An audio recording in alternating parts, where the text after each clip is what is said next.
ব্যাপারটা হচ্ছে, আমি এখানে একটু বলুন, আমার মনের একটু জিনিসটা খটকাটে আরো একটু ক্লিয়ার করে দিই।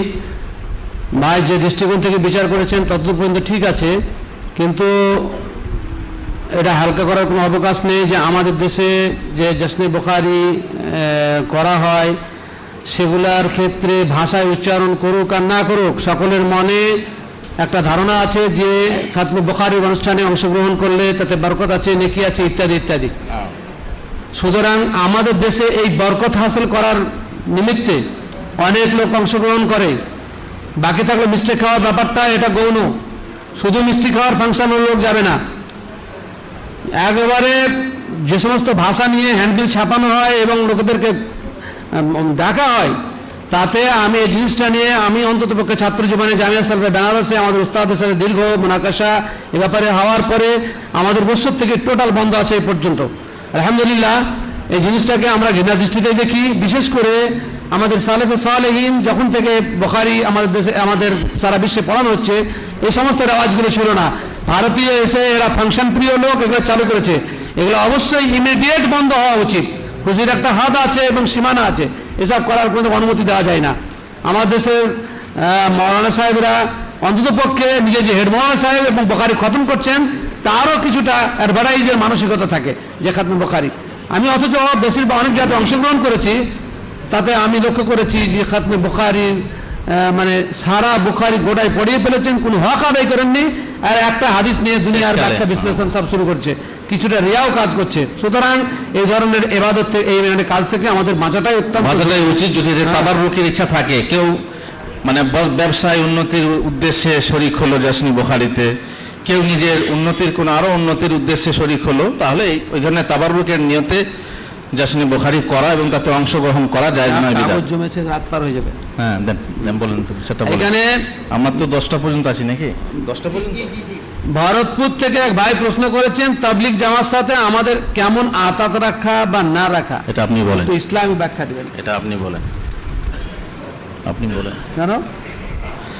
আমি তাবলীগ জামাত সম্পর্কে জানি না, আমি বিদেশে আছি। মাশাআল্লাহ ভাই, গা বাঁচানোর দায়, আমাদের ওসব কোনো ব্যাপার নাই ভাই। কোরআন মাজিদের পরিষ্কার ভাষা হচ্ছে বাল্লিগ মা উনজিলা ইলাইক, বাল্লিগ মা উনজিলা ইলাইক। মা ইনি ভালো করে জানেন, আরবে থাকেন, যা কিছু অবতীর্ণ করা হয়েছে তুমি তার প্রচার করো। অথচ আমাদের তাবলীগ জামাতের রীতিনীতি স্বপ্নে পাওয়া আর স্বপ্নের অর্ডার কোনো কিছু মানে নয়, শরীয়ত নয়, কারণ শরীয়ত মুকাম্মাল হয়ে পূর্ণ হয়ে গেছে। এত সত্ত্বেও আমাদের তাবলীগী জামাতের অনুষ্ঠানে শুধুমাত্র ফাজাইলে আমল তথা তাবলীগী নিসাব পড়ানো হয়। এখন সম্প্রতি সংযোজন হয়েছে মুনতাখাব হাদিস, কিন্তু বেশিরভাগ আমাদের বক্তব্য যদি এই উদ্দেশ্য হয় তো গোটা কোরআন মাজিদের তাফসীর ও তরজমা এবং সেই হাদিসের অনুবাদ কেন করানো হচ্ছে না? ঘুরে ফিরে ফাজাইল আমল কেন? সেখানে জাল, জয়ীব, ভেজাল, দুনিয়ার গাঁজাখড়ি কথা সবকিছু লেখা আছে, তার প্রতিবাদ পর্যন্ত করা হচ্ছে না। যেমন একটা হাদিসের কথা বলছি, আপনি দেখুন যে কেমন প্রচার। কোন ব্যক্তি যদি জেনে শুনে মিথ্যা কথা বলে, আল্লাহ রাসূল সাল্লাল্লাহু আলাইহি ওয়াসাল্লাম বলছেন ফালিয়াতাবাওয়া মাকআদাহু মিনান নার, আমার নামে কেউ জেনে শুনে মিথ্যা কথা যদি বলে তাহলে সে যেন নিজের ঠিকানা জাহান্নাম বানিয়ে নেয়। তো ওই জামাতের বই লিখছে একটা হাদিস, আপনি দেখছেন যে কোনো ব্যক্তি যদি ইচ্ছাকৃত বা অনিচ্ছাকৃত তার যদি নামাজের সময় ওভার হয়ে যায়, পরবর্তী সময়ে পড়ে, নামাজ ছেড়ে দেয়নি, জোহরের নামাজ আসরের সময় পড়ছে কিংবা তারপরে পড়ছে, তাহলে তাকে 80 হোক বা জাহান্নামে থাকতে হবে। আর এক বকবা সমান 80 বছর, কত? 80 হোক বা জাহান্নামে থাকতে হবে, দেখো তো, তাই তো? এই হাদিস জাল একদম। ইলিয়াস সাহেব নিজে লিখছেন, ওই আরবিতে মূল বইয়ে লিখছেন, এটা তো বাংলা অনুবাদ করছে, মূল বইয়ে লিখছেন, সে বই আমাদের কাছে আছে। ওনার ভাষা হচ্ছে সব উর্দুতে লিখছেন, আর ওটা লিখছেন আরবিতে। লাম আজিদহু ফিল কুতুবিল আহাদিস আল্লাতী ইনদি ওয়ালাকিন্নাহু যাকারাহু সাহিবু মাজালিসিল আবরার ওয়া মাদাহু শাইখুনা ফাযাকারতুহু। আমার কাছে যত হাদিসের বই আছে কোথাও এটা পাইনি। আমার ওস্তাদ মাজালিসুল আবরার নামক গ্রন্থের লেখক এটাকে উল্লেখ করেছেন এবং মাজালিসুল আবরার গ্রন্থের লেখকের প্রশংসা করেছেন, সেটা নাম উল্লেখ করে দিয়েছে। এটা কি বাংলায় অনুবাদ করা হয়েছে? না, বাংলাতে অনুবাদ করা হয়নি, অনুবাদ করা হয়নি, উর্দুতেও অনুবাদ করা হয়নি, বাংলাতে অনুবাদ করা হয়নি। আর হাদিসটা হচ্ছে জাল ভিত্তিহীন।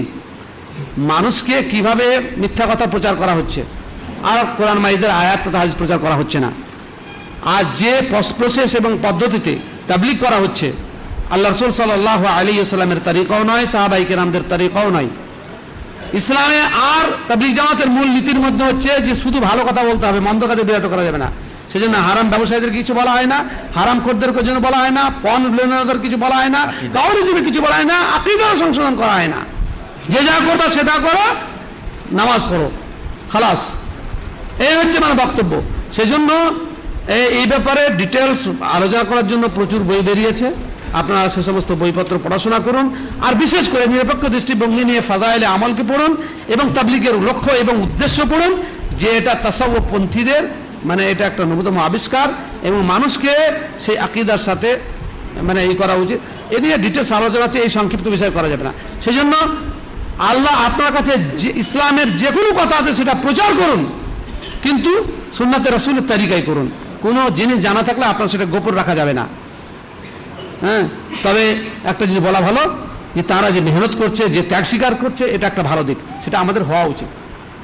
কিন্তু যে যে কথার প্রচার করছে সেগুলো ঠিক নয়। তাবলীগ সুন্নাহ অনুযায়ী হওয়া উচিত। বাস, তাবলীগ ফরজ। হ্যাঁ, সেই ব্যাটা দফনের পরে দুই হাত তুলে দোয়া, ওইটা তো হলো অনেকবার, হয়নি? জামাতি দোয়া যেখানে মুহাম্মদ রাসূলুল্লাহ সাল্লাল্লাহু আলাইহি ওয়াসাল্লাম করেছেন সেখানে করা সুন্নত, যেখানে করেননি সেখানে নিজের তরফ থেকে মন গড়া বিভিন্ন হাদিসকে এক জায়গায় জমা করে বৈধ করা আমাদের জন্য বৈধ নয়। যেমন ফরজ নামাজের পর হাত তুলে মোনাজাত সুন্নাত না বিদাত, জায়েজ না বিদাত? আমরা জানি যে ফরজ নামাজের পর হাত তুলে জামাতি মোনাজাত বা একাকী মোনাজাত বিদাত। কেন না? মুহাম্মদ রাসূলুল্লাহ সাল্লাল্লাহু আলাইহি ওয়াসাল্লাম করেননি, কোনো সাহাবা করেননি। আপনারা শুনেছেন আল্লাহ রাসূল সাল্লাল্লাহু আলাইহি ওয়াসাল্লাম খুতবা দিচ্ছিলেন, এমন সময় এক বেদুইন এসে বলল, আল্লাহ রাসূল সর্বনাশ হয়ে গেছে, সব ধ্বংস হয়ে গেল, বৃষ্টি হয় না, আপনি আল্লাহর কাছে দোয়া করুন যেন বৃষ্টি হয়। আল্লাহ রাসূল সাল্লাল্লাহু আলাইহি ওয়াসাল্লাম ওই খুতবা দেওয়া অবস্থাতেই দুই হাত তুললেন, দোয়া করলেন। সাহাবারা দুই হাত তুলে দোয়া করতে লাগলেন, বৃষ্টি শুরু হয়ে গেল। এক সপ্তাহ ধরে বৃষ্টি চলতে লাগলো। আবার সেই লোক অথবা অন্য লোক এসে বলল, ইয়া রাসূলুল্লাহ, সব ধ্বংস হয়ে গেল, সব ভেসে গেল, আপনি আল্লাহর কাছে দোয়া করুন যেন বৃষ্টি বন্ধ হয়। খুতবা চলাকালে আল্লাহর নবী দোয়া করলেন, বৃষ্টি বন্ধ হয়ে গেল। এখন আমার প্রশ্ন হলো, যদি সেই যুগে ফরজ নামাজের পর হাত তুলে জামাতি মুনাজাত প্রচলিত থাকতো, তাহলে সেই সাহাবী খুতবা চলাকালে যে সময় কথা বলা নিষেধ, সেই সময় কি আল্লাহ রাসূল সাল্লাল্লাহু আলাইহি ওয়াসাল্লামকে ওই সময় দাঁড়িয়ে উঠে প্রশ্ন করতেন যে আল্লাহ রাসূল আপনি বৃষ্টির জন্য প্রার্থনা করুন? তিনি কি নামাজ শেষ হওয়া পর্যন্ত অপেক্ষা করতেন না? যেমন আমাদের অভ্যেস আছে, সালাম ফেরার পরেই নানা রকম ফরমাইশি দোয়া ফরমাইশ করা হয়, জিজ্ঞাসা করা হয়, বলা হয়, চাওয়া হয়। সুতরাং বোঝা গেল কি যে আল্লাহর নবীর যুগে জামাতি মোনাজাত ছিল না, ফরজ নামাজের পর জামাতি মোনাজাত ছিল না, তাই বৃষ্টি প্রার্থনার জন্য আবেদন করা হয়েছিল খুতবার মাঝে। সুতরাং ফরজ নামাজের পর মোনাজাত বিদাত। আর এই একই ক্যাটাগরিতে একই পর্যায়ের বিদাত হলো দাফনের পর মোনাজাত। ফরজ নামাজের পর দোয়া আছে, দোয়া নেই কেউ বলবে না। যেমন আমি উদাহরণ সব বলি, দোয়া হচ্ছে দুই প্রকার, দোয়াউল জিক্র, দোয়াউল মাসালা। দোয়াউল জিকির মানে যাতে কেবল আল্লাহর স্মরণ হয় কিন্তু আল্লাহর কাছে কিছু চাওয়া হয় না, আর দোয়াউল মাসালা যাতে আল্লাহর কাছে কিছু চাওয়া হয়। ফরজ নামাজের পরে দুরকমই দোয়া আছে। যেমন ফরজ নামাজ থেকে সালাম ফিরলেন, কি বলবেন আপনি? আস্তাগফিরুল্লাহ, আস্তাগফিরুল্লাহ, আস্তাগফিরুল্লাহ। এটা কি চাওয়া নয়? আল্লাহ কাছে ক্ষমা চাইছি, তাই না? আল্লাহর কাছে ক্ষমা চাচ্ছি, এটা আল্লাহর কাছে চাওয়া। তারপর ফরজ নামাজ থেকে সালাম ফেরার পর, বিশেষ করে ফজরের নামাজে সালাম ফেরার পর মুহাম্মদ রাসূলুল্লাহ সাল্লাল্লাহু আলাইহি ওয়াসাল্লাম বলতেন, আল্লাহুম্মা ইন্নী আসআলুকা ইলমান নাফিআ ওয়া রিজকান তাইয়্যিবা ওয়া আমালান মুতাকাব্বালা। কোন কোন নামাজে তিনি বলতেন, আল্লাহুম্মা কিনি আযাবা কিয়ামা তাবাসু ইবাদাক। এই হচ্ছে প্রার্থনামূলক দোয়া।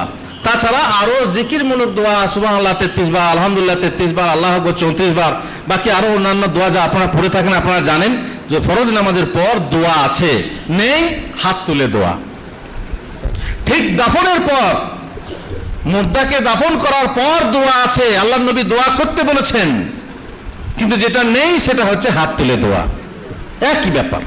যদি ওটা বুঝে থাকেন এটাও সহজ করে বুঝেন, ওখানে দোয়া আছে, দোয়া সকলকে করতে হবে, সকলকে দোয়া করবে। ওয়াসাল্লাহু তাসবিত, আল্লাহ একে এখন প্রশ্ন করা হবে, মান রাব্বুকা ওয়া মা দীনুকা ওয়া মান নাবিয়্যু, প্রশ্ন করা হবে, এই প্রশ্ন উত্তর দেওয়ার মতো তৌফিক দাও আল্লাহ। এর কবরকে আলোকিত করে দাও আল্লাহ, এর কবরকে মুনাওয়ার মানে কি বলে প্রশস্ত করে দাও আল্লাহ, একে কবরের আযাব থেকে রক্ষা করো আল্লাহ, একে জান্নাত দাও, ইত্যাদি ইত্যাদি বলে দোয়া করে আপনি চলে আসেন। একা একা দোয়া করলে মুশকিল হচ্ছে কি, আমরা দোয়া মানে যেটা বুঝি সেটা হচ্ছে হাত তুলে মোনাজাত।